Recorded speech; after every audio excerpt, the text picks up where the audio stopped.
আমরা ধরিনি মা, তোমায় সারাই একা ঘরে শান্তি লাগে না। আমার জন্ম দুঃখী মা, তোমায় সারাই একা ঘরে শান্তি লাগে না। ওর মায়ে সারা সন্তানের ব্যথা অন্ধে তো বোঝে না, ঠিক না বলেন? ওর মায়ে সারা সন্তানের ব্যথা অন্ধে তো বোঝে না মা গো, আমরা ধরিনি মা, তোমায় সারা একা ঘরে শান্তি লাগে না। সন্তান বাড়ি নাই আসিলে মায়ে তো ঘুমায় না। সন্তান বাড়ি নাই আসিলে মায়ে তো ঘুমায় না। ঘরে আর বাহিরে মায়ে করে আনা গোরা মা গো, আমার আদরিনি মা, তোমায় ছাড়া একা ঘরে শান্তি লাগে না। জিকির করি লা ইলাহা, জোরে লা ইলাহা আল্লাহকে যারা ডাকিবে ভাবে আল্লাহর আপন তারাই হবে, ঠিক না? আল্লাহকে যারা ডাকিবে ভাবে আল্লাহর আপন তারাই হবে। ইহকালে শান্তি পরকালে মুক্তি, ইহকালে শান্তি পরকালে মুক্তি দেবেন তারে আল্লাহ তাআলা। লা ইলাহা ইল্লাল্লাহ, জোরে লা ইলাহা ইল্লাল্লাহ, লা ইলাহা ইল্লাল্লাহ মুহাম্মাদুর রাসূলুল্লাহ। সকলেই বলি সাল্লাল্লাহু আলাইহি ওয়াসাল্লাম। আলহামদুলিল্লাহ, সম্মানিত হাজিরিন, বিভিন্ন দূরান্ত থেকে আগত আল্লাহ এবং আল্লাহর রাসূলের আশিকান জাকিরান মুহিব্বান ইজাম, আমার সামনে উপবিষ্ট যাদের পায়ের ধুলির যোগ্যতাও আমি গুনাহগার রাখি না, আমার বাবার বয়সী শ্রদ্ধেয় বাবারা, পদ্মার অন্তরাল থেকে যারা এসেছেন, সম্মানিতা মা ও বোনেরা, আমি ভূমিকা করব না, খুব একটা সময় পাবো না, অল্প সময়। আমার উস্তাদুল আসাতিজা হাফেজ কারি মাওলানা মোহাম্মদ আব্দুল সাত্তার শাহজাদপুরি বাঙালি সাহেব, তিনি, আমি তো না ওনার ছাত্র। আমার পরিচয়টা দিই, তাহলে সবাই চিনবেন। আমার বাসা হচ্ছে নাটোরে, এটা হচ্ছে আমার নানির বাড়ি এলাকা। আজকের মাহফিলের যিনি উদ্যোক্তা মোহাম্মদ আকবর প্রামাণিক, সে সূত্রে আমার দাদা অথবা নানা তো আমাকে দাওয়াত করেছে। আমার নাম আবুল হাসেম নাটোরি, আর ডাক নাম একটা আছে মিঠু নাম, ওটা বলি না। তো অল্প সময় দিয়েছে, আমি একটি আপনাদের আয়াতে কারিমা তেলাওয়াত করেছি, ভূমিকা ছাড়াই আমি আলোচনায় ঢুকে যাচ্ছি। আমি আয়াতটা যে তেলাওয়াত করেছি, তিলাওয়াতকৃত আয়াত, আল্লাহ তাআলা বলতেছেন, তোমরা যেখানে যেভাবেই থাকো না কেন, 5 তলা বিল্ডিং এ থাকো আর যত কঠিন দুর্গের ভিতরেই থাকো না কেন, আমার মালাকুল মাউত, আমার মৃত্যু থেকে তোমরা ছাড় পাবে না।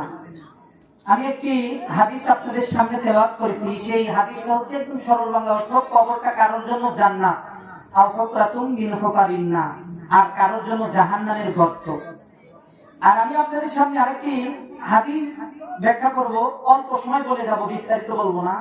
কাল হাসরের ময়দানে জনাবে মুহাম্মদ রাসূলুল্লাহ সাল্লাল্লাহু আলাইহি ওয়াসাল্লাম তিনি বলেছেন, আমি নবী ব্যতীত যত নবী পয়গম্বর আছে, তার উম্মতরা আছে, যত মানুষ আছে, 5টা প্রশ্নের উত্তর না দিয়ে কাল হাসরের ময়দানে 1 ইঞ্চি সামনে অগ্রসর হতে পারবে নর নারী যত মানুষ আসুক, ওলিয়া উলিয়া থেকে শুরু করে যারাই আছেন পৃথিবীতে, খালি একমাত্র কেবলমাত্র শুধুমাত্র জনাবে মুহাম্মদ রাসূলুল্লাহ সাল্লাল্লাহু আলাইহি ওয়াসাল্লাম, আমাদের নবী, এতিম নবী, দয়ার নবী, মায়ার নবী, নূর নবী হযরত মুহাম্মদ সাল্লাল্লাহু আলাইহি সাল্লাম ব্যতীত একটা মানুষ এই 5টা প্রশ্নের উত্তর না দিয়ে কাল হাসরের ময়দানে 1 ইঞ্চি সামনে যাইতে পারবে না। এই 5টা কথা শোনার দরকার আছে না নাই? আছে তো সবার নাকি? ইনশাআল্লাহ। এইটা আর আরেকটা জিনিস, সেটা হচ্ছে এই পরিপ্রেক্ষিতে আরেকটি কথা, আরেকটা হাদিস রাসূল সাল্লাল্লাহু আলাইহি ওয়াসাল্লাম বলছে যে 5টা জিনিস চলে যাওয়ার আগে মূল্য দিতে হয়। কি দিতে হয়? মানে সময় সৎ ব্যবহার করতে হয়। যেমন আমার মুরব্বীরা বলে না প্রবাদ বাক্য, এই দাঁত থাকতে দাঁতের মর্ম দাও, ঠিক কিনা কম বাজান রে। যে আয়াতের কালিমা করেছি অল্প সময় গভীর মনোযোগ দিয়ে কোন শুনবেন, দিলের কানটা লাগায় শুনবেন। যত দূর সাউন্ড যাচ্ছে সম্মানিতা মা ও বোনেরা, আপনারা একটু দিলের কানটা লাগায় শুনেন, কারণ আপনাদের জন্যই আজকের এই আলোচনা একটু গুরুত্বপূর্ণ। কারণ ফ্যাক্টরি যদি ভালো হয়, ওই ফ্যাক্টরির মালও ভালো হয়, ঠিক কিনা? আল্লাহ রাসূল সাল্লাল্লাহু আলাইহি ওয়াসাল্লাম বলে, সাহাবীরা শোনো, ওরে আমার সাহাবীরা শোনো, এই পৃথিবীর ভিতরে যা কিছু দেখো সব হচ্ছে সম্পদ, কিন্তু সাহাবীরা সরিয়া গেল, এই পৃথিবীর ভিতরে সবচাইতে দামি সম্পদ কি জানো? সাহাবীরা বলে, ইয়া রাসূলুল্লাহ, ইয়া হাবিবাল্লাহ, আপনি আর আল্লাহই ভালো জানে। বলে, কি আর দামি হবে গো? সবচাইতে দামি, কেউ বললো কোরআন, কেউ বললো হাদিস, কেউ বললো হীরা বা সোনা হবে গো। নবী ডাক দিয়া বলে, না না সাহাবীরা শোনো, এই পৃথিবীর ভিতরে সবচাইতে দামি জিনিস হলো একমাত্র শুধুমাত্র একটা চরিত্রবান মা। সুবহানাল্লাহ। এই পৃথিবীর ভিতরে সবচাইতে দামি সম্পদ একমাত্র কেবলমাত্র শুধুমাত্র মাগো তুমি। ও মা, তুমি তোমার সম্মান কিন্তু হারিয়ে ফেলে দিচ্ছ। তুমি তোমার নিজের দিকে তুমি তাকায় দেখো মা, আমার মা, মা তুমি একটা মা, বড় পীর আব্দুল কাদের জিলানীর মা, ওই খাজা মঈনুদ্দিন চিশতির মা তুমিও মা। ও মা, তুমি দুনিয়াটা কেমন মনে করছো একটু খালি ধারণাটা দিয়া দিয়ে দেখো, প্রেক্ষাপটটা একটু খেয়াল করে দেখো। যেই স্বামী সন্তানের জন্য তোমার নামাজ নাই, হালাল নাই, হারাম নাই গো, আমরা ডাক দিয়ে বলি, মা নামাজ পড়ো না কেন? হুজুর সময় পাই না। বলে, মা গো কি করো যে সময় পাও না? মহিলা ডাক দিয়া কয়, হুজুর গো, স্বামীদের রান্না করতে হয়, স্বামীদের রান্না বান্না করে খাওয়াতে হয়, সন্তানাদিগুলোকে মানুষ করা লাগে, হুজুর এরপরে তো সময় বাইর করতে পারি না। এ দুনিয়াদার পাগল আমার বাবারা, ও পর্দার অঞ্চলের মা বোনেরা গো, এই দুনিয়াটা দুনিয়া নয়, তোমার কিন্তু সামনে একটা বড় দুনিয়া অগ্রসর। মায়ের পেটের ভিতরে যখন ছিলাম, ও যুবক বাবারা শোন, ও বুড়া বাবারা শোনো, ফেরেশতা ডাক দিয়া বলতো, এ মায়ের গর্ভে আছো শোন, এ সামনে একটা দুনিয়াতে যাবা, ওই দুনিয়াতে এখন তো মায়ের ওই পেটের নারীর ভিতর দিয়া ভালো ভালো দামি খাদ্য নির্যাস তোমার পেটে দেওয়া হচ্ছে। কিন্তু জানো গো, সামনে একটা এত বড় দুনিয়াতে যাবা, আমান আস্ত মাছ তুমি খেয়ে নিবা, আমান মুরগি খাবে গো, কত টাকা, কত বড় বড় বাড়ি দিবা। এই শিশুকালে আমরা মায়ের পেটে বিশ্বাস করি নাই, আমরা ডাকতে বলছি না না মায়ের পেটটাই ভালো, বিশ্বাস করি নাই, কারণ বাস্তবে দেখি নাই, ঠিক কিনা বল? কিন্তু যখন দুনিয়াতে আসে এবার কথাগুলো সঠিক হইল কি হইল না বলেন? কথা বলেন ঠিক কিনা? ঠিক এমনই বাবা, এখন আমরা আগে ওলামারা বক্তারা ওয়াজ করবো বাবারে, এই কথাগুলো হাদিস হাসরের ময়দানে, ময়দানে মাহশর, ওই আরাফার ময়দান থেকে শুরু হয়ে যাবে গো। এ বাজান সেই দিনও কিন্তু ইসরাফিল আলাইহিস সালাম ফুম দিয়া দিবে রে। ইসরাফিল আলাইহিস সালাম যেমনি ফু দিবে রে, কাদামাটির ভিতর থেকে আমরা আবার পঙ্গপালের মতো দাঁড়িয়ে যাব, বডি হয়ে যাবে। সেদিন কিন্তু সূর্য উঠবে বাবা, পাহাড় পর্বত কোনো কিচ্ছু থাকবে না রে, কোনো কিচ্ছু সেই দিন থাকবে না। একটা মাত্র সূর্য উঠবে, সেই সূর্যটা থাকবে আধাত উপরে বাবা। এখন সূর্যটা উল্টা দিক হয়ে আছে, একখান মুখ দিয়ে আলো দিচ্ছে অনেক কোটি কোটি দূর থেকে রে বাবা। কিন্তু তখন সূর্যের 12টা মুখ দিয়া আল্লাহু আকবার যখন বাজান রে, এই আধাত উপর থেকে যখন আসল তাপগুলো দিয়ে দিবে, আহার নাফরমানের বান্দাগুলো রে, মাথার মগজগুলো করিয়া এ বাজান কান দিয়ে বাজান ঘুরে ঘুরে পড়বে। পানির তৃষ্ণায় জিহ্বা খানা ঝুলে এ বাবা নাভিস্থল পর্যন্ত ঝুলে যাবে। এ মা ভালো করে শোন, সেদিন কিন্তু পানি পাবি না, একটা মাত্র গ্লাস থাকবে রে, একটা মাত্র মানুষের কাছে সেই পানি পাওয়া যাবে। সেই পানি আলার নামটা বলেন তো কি? ওই আমার মায়ার নবী হাউজে কাউসারের পানি নিয়ে বাজান দাঁড়ায় থাকবে, আর একটা মাত্র ছায়া থাকবে, আরশ মোল্লার ছায়া। এই যুবক, দুনিয়াটাকে তুমি মনে করছো খাও দাও বুঝতে পারো, খাও দাও ফুর্তি করো, দুনিয়াটা মস্ত করো না। 60 বছরের দুনিয়ারে পাগল বানাইছো। বাল তুসিরুনাল হায়াতাদ দুনিয়া ওয়াল আখিরাতু খায়রু ওয়া আবকার। এই যুবক কালে যখন ওয়াজ করি কারোর বুঝি আসবে না, ওই বুড়াদের দিয়ে দেয় যৌবন কালে দাঁড়িয়ে রাখে নাই, নামাজ পড়ে না, কথা ঠিক না?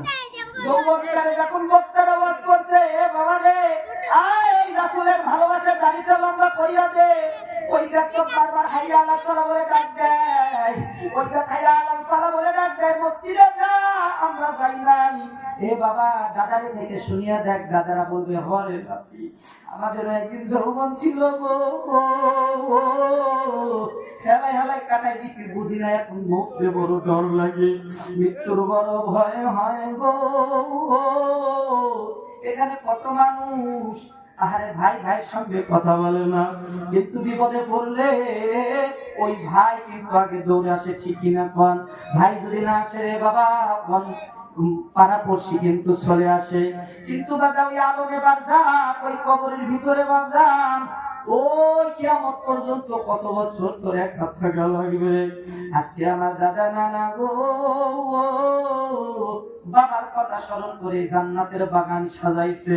ও বাজান, তোর বাবা তোর সন্তান দূরে তুই কিভাবে মানুষ করলি?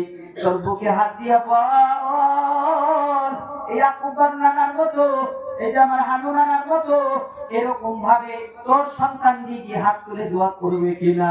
বাজাতে যে কথা বলতেছিলাম সময় মায়ের জিজ্ঞাসা করলাম, মা নামাজ কেন পড়লাম না? আবার দেখো হুজুর রে, এই দুনিয়ার ব্যস্ততা, সংসার ছেলে মেয়েদি তাদের লালন পালন করতে নামাজ সময় মতো পড়তে পারি না। রাসূল সাল্লাল্লাহু আলাইহি সাল্লাম মেরাজ থেকে এসে বললেন, অধিকাংশ নারী এই টাইম মতো নামাজ না পড়ার কারণে জাহান্নামে যাবে, ঠিক না? এ মা বোনেরা ভালো করে শোন, এ বাবা তোমরাও ভালো করে শুনো, যেই সন্তানের জন্য মাথার ঘামটা ফেলিয়া পিঠটা রোদে পুরাইয়া গো, হালাল নাই হারাম নাই মিথ্যা নাই সুদ নাই ঘুষ নাই, এবার জান যে সন্তানের জন্য কামাই করলি দুনিয়ার প্রেক্ষাপটটা একটু দেয়। ওই সন্তানদের যদি জমিটা ভাগ বাটোয়ারার সময় একটা সন্তানের একটু কম দিলা আর একটারে যদি একটু বেশি দাও, যেই সন্তানদের কম দিবা গো তোর বাড়ির গেটের সামনে রান দাও নিয়ে হাতুড়ি নিয়ে দাঁড়ায় থাকবে তোরে মারার জন্য, ঠিক কিনা? খুব এবার জান ওই যে পাবনার ভিতরে গেলাম, আপনারা ফেসবুকে দেখছেন মেয়ে আর সন্তানগুলো বাবার খাটিয়া ধরে বসে আছে, ভয় আমার বাবার লাশটারে দাফন করতে দিব না, দেখছেন না? খবরেও কিন্তু দেখাইছে। এই হচ্ছে বাজার দুনিয়ার হাল। এ মা বোনেরা কানটা ফালে আসো, ওই সন্তান দেখে একটু যদি টুকটা ব্যাটুক যদি লেগে যায়, ওই সন্তান কিন্তু তোরে মনে রাখবে না। বিবির কথা শুনিয়া তোর গায়ে হাত তুলতেও দ্বিধাবোধ করবে না। আমার রাসূল ডাকে বলে লা ইউমিনু আহাদুকুম হাত্তা আকুনা হাব্বা ইলাইহি মিন ওয়ালিদিহি ওয়া ওয়ালাদিহি ওয়ান নাসি আজমাইন। এই দুনিয়াটার পাগল আমার বাবারা, ও কবরপুরীর যাত্রীরা ভালো করে শোন, এই দুনিয়ার মানুষ আপন কিন্তু আসল না, ঠিক না? এই দুনিয়ার মানুষ আপন গো, কত দূর আপন দেখ তোর খালি এই পাতবাই পাখিটা একবার বের হয়ে যাক, দেখ কেমন হয়ে যাবে। এ দুনিয়া ভাই এত দূর যাবো কেন?